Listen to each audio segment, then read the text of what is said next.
So, I'm here only to be truly helpful. I'm here to represent whom you sent me. I do not have to worry about what to say or what to do. For he who sent me will direct me. And I'm content to go wherever he wishes, knowing he goes there with me, and I will be healed as I let him teach me to heal. Many of you are very familiar with that prayer now from A Course in Miracles that I like to begin each talk with, because it helps me to stay centered and to get away from that place where the Celestine Prophecy tells us that we all get to. We get to this place of getting into this energy battle with each other. This place of, stealing energy and robbing energy from each other. And it talks about being aware of that and taking another look into living differently. So for you, who here has never heard of the Celestine Prophecy or doesn't know anything about it? Okay. All right. So you all have, most of everybody has seen it. So it's a journey that takes place, and this gentleman starts being introduced to these 9 insights. And last night we saw the movie, and I'll fill you in, Bernie, with all the different insights because we had it. And we got to pick an insight, and everybody looked at it, and we brought it into our own personal experience, and it was really enlightening. Everybody had some wonderful things to add to our little movie night time that we had last night. But today we only have a few minutes. And so I want to talk about some of the things that kind of really awakened in there. And one of the things was, in the beginning, the first insight was this idea of synchronicities and coincidences. We always are asking for guidance, right? Who's here always asking for guidance? Anybody asking for guidance? I just want to make sure I'm not the only one that's out here, tell me what to do, which way I go. And it starts out with that first insight that's saying that there's no coincidences. That these things are happening, that guidance is always there for us. It's that we shut ourselves off. We did a lot of talking about, I remember that voice, and it's telling me, I should have done that, or do this, and I don't do it, and later on I go, I should have done that. And I'm not trusting our gut, not trusting our intuition, not trusting that place, a deep place inside of us. Now the coincidences are always happening, and in fact they're speeding up. That once we've made this choice to be an awakened and an aware person, that all of this guidance, it just comes flooding in, because it's just an amazing thing that happens. I had this chance to see Lorna Byrne, who's one of these women, they call it an Irish mystic. And ever since a child, all she sees is guardians, and you can call them angels, she calls them beings that are around everybody, and all that everybody's there with.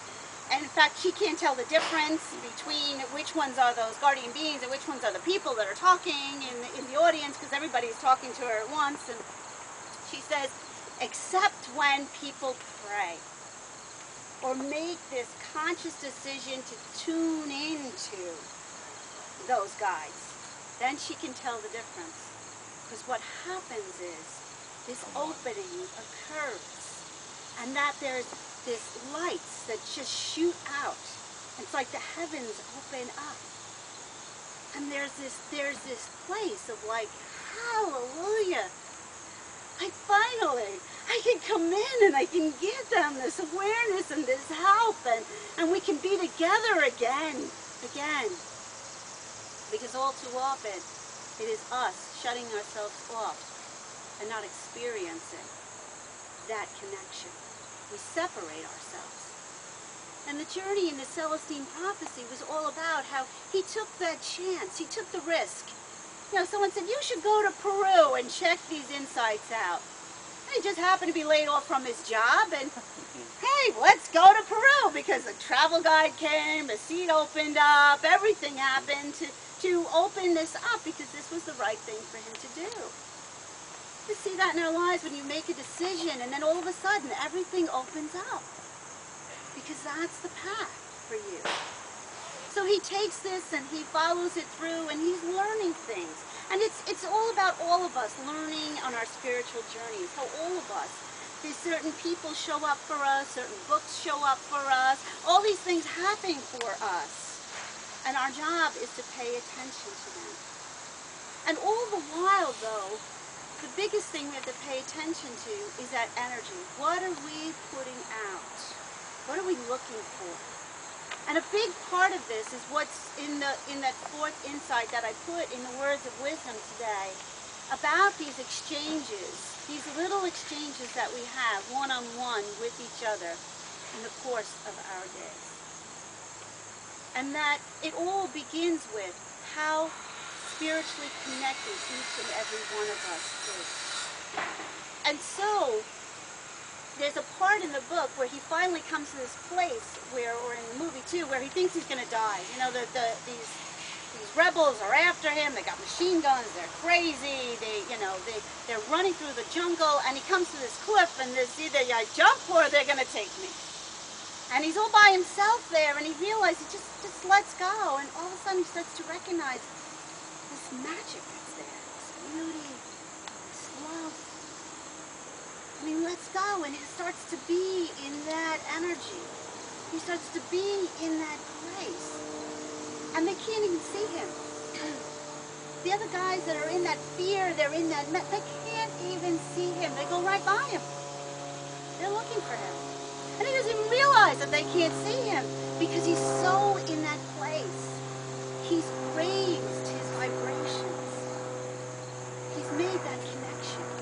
And that's how we are called to start our days. Start our day with taking the time to find that place. Start your day, no matter what, taking a few moments to make that connection. Whether it's you take a moment to look at the beauty of a flower. If you don't have any around, buy a bouquet of flowers, put them in your room. As soon as you wake up in the morning, look at them. You know, do something. You know, do it yourself. You know, when you go in, you go, oh, I always forget. And then what's the first thing? You go into the bathroom, have something stuck on that mirror. Remind yourself to find the beauty. Look for the beauty in yourself. Look into your own eyes. Eyes are amazingly beautiful, and they're gifts. They're gifts that they give you that opportunity to look and see all the beauty that's around us.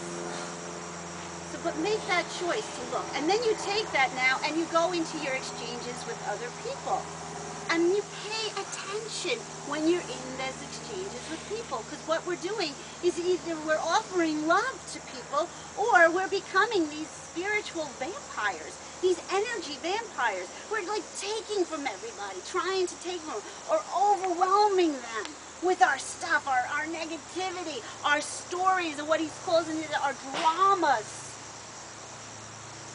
Now, are you overwhelming people with your dramas? Are you wondering why everyone's running away? Or you ever notice some people that you're just exhausted after they walk away? Like, why am I so exhausted? Because they overwhelmed you with their drama. And we dropped that place of beauty and sacredness, and we got sucked into this.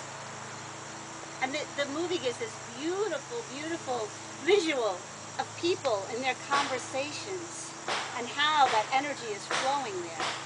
And that how when we're, you know, when we're pushing, we have something that we want from somebody else, and we put it in there. And how it changes everything in the dynamics. I was visiting with a friend of mine. She's like a cousin to me. Our moms known each other since they were 5 years old, and we grew up together.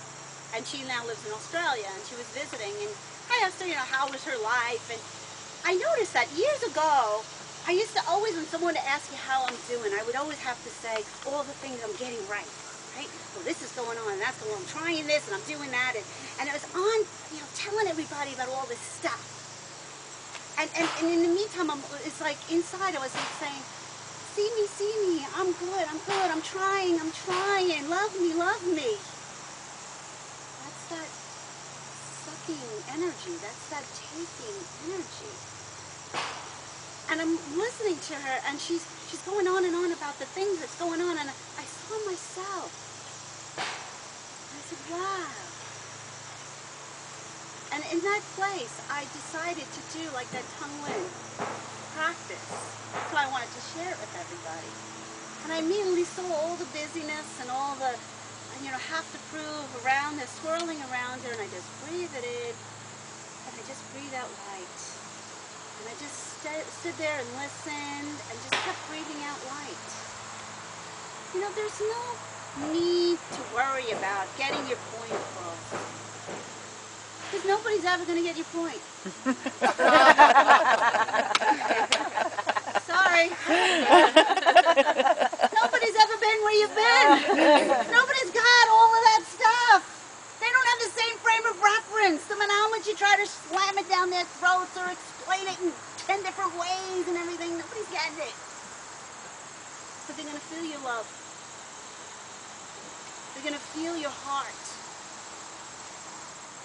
And that you give through your energy. Not through your words. That you give through your presence. And that's what happened in here. When they all came together and focused on that. Finally coming around to that 9th insight. It wasn't on a scroll. It wasn't about words. It was about all of them joining together and being in this grace.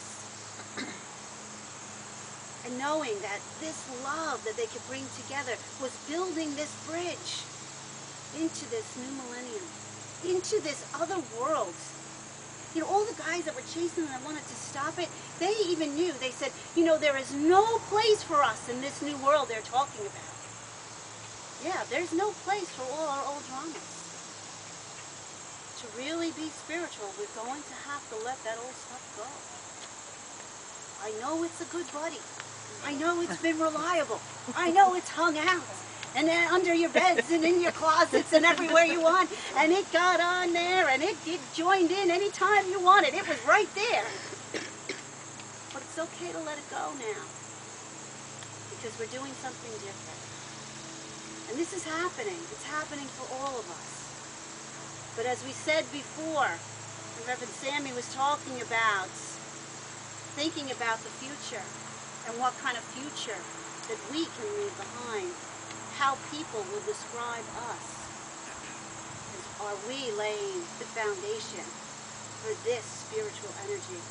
Are we the ones that stepped forward and stayed in grace and light despite what was happening?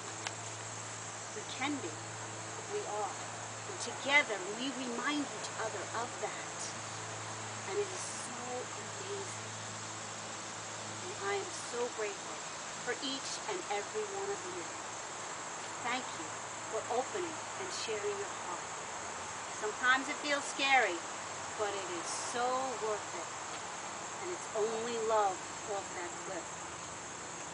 Beauty, love, happiness, and joy. So let's get it, okay? All right.